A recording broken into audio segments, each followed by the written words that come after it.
What's up, everybody? Welcome to my channel. So for this video, I'm going to be showing you how I do audio restoration and repair.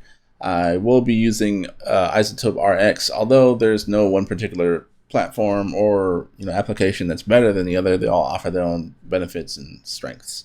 I kind of want to play a little clip from this podcast called True Murder. I'm not sponsored by them. If they want to sponsor me, give me a holler.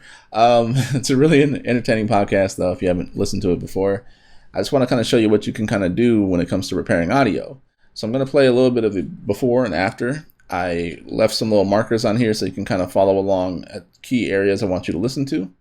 And I will point out what I'm hearing and what I will kind of skim through what I did to repair them. So here's the original audio. I'll play a little bit of the beginning and then the markers. Now it's January 1995, like we say in the introduction, and you're 17 years old. And you're with your bestie. You hear the beep, so there's a smoke alarm that went off in the background. And how's it come to be? There's a little distortion in that section there. So a really loud breath. R. Kelly. So it was just a typical day, it was January. And distortion right here. It was January in Aventura, Florida. Smoke alarm. Miami. And distortion. So I kind of want to flip from the waveform view like you normally would see to the spectral view.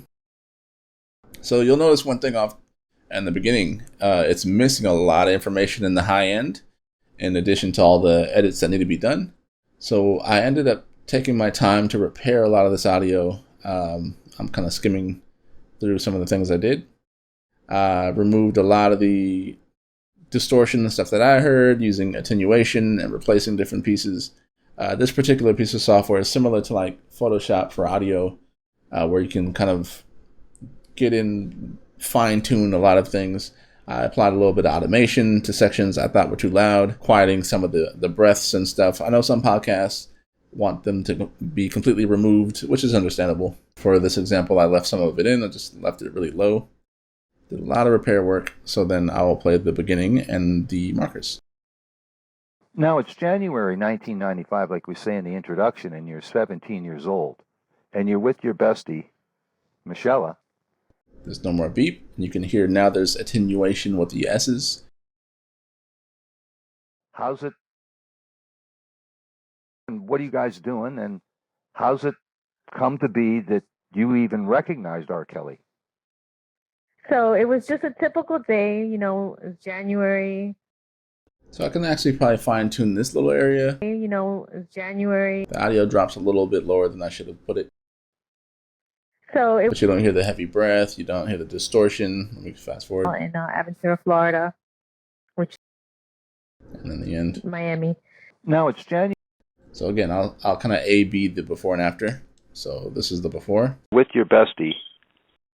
You hear the beep. Bestie. And you're with your bestie. There's no smoke alarm beep.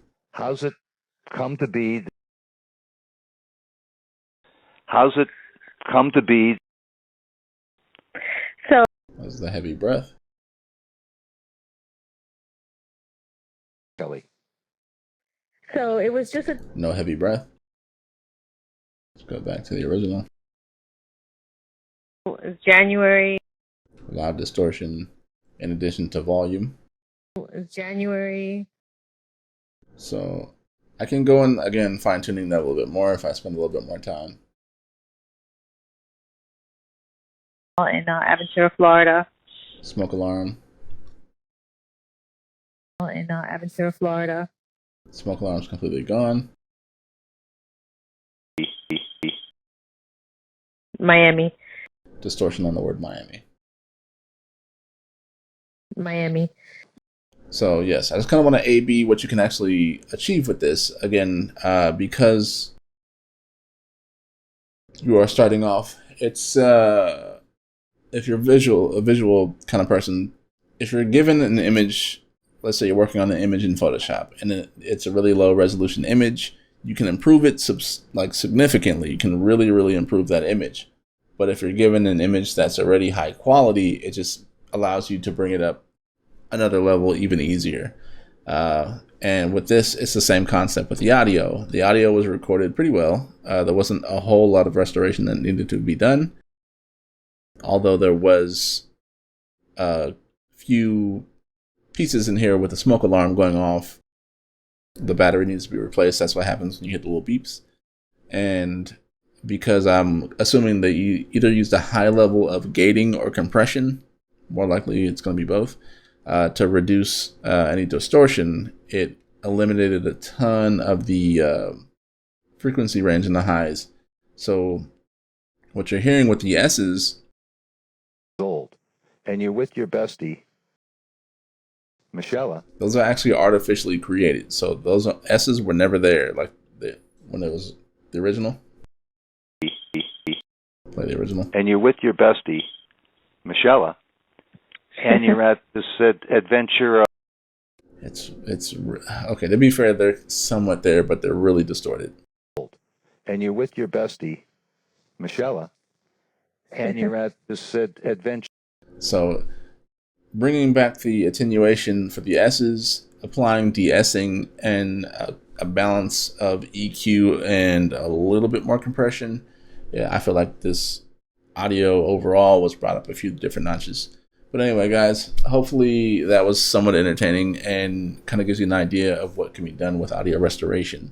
Be sure to like, subscribe, leave a comment below on what you'd like to see me do next. And if you want me to work on any material that you have, you can contact me on any of my social media platforms, whether it's TikTok, Instagram, Facebook, Twitter, all the above. And let's network.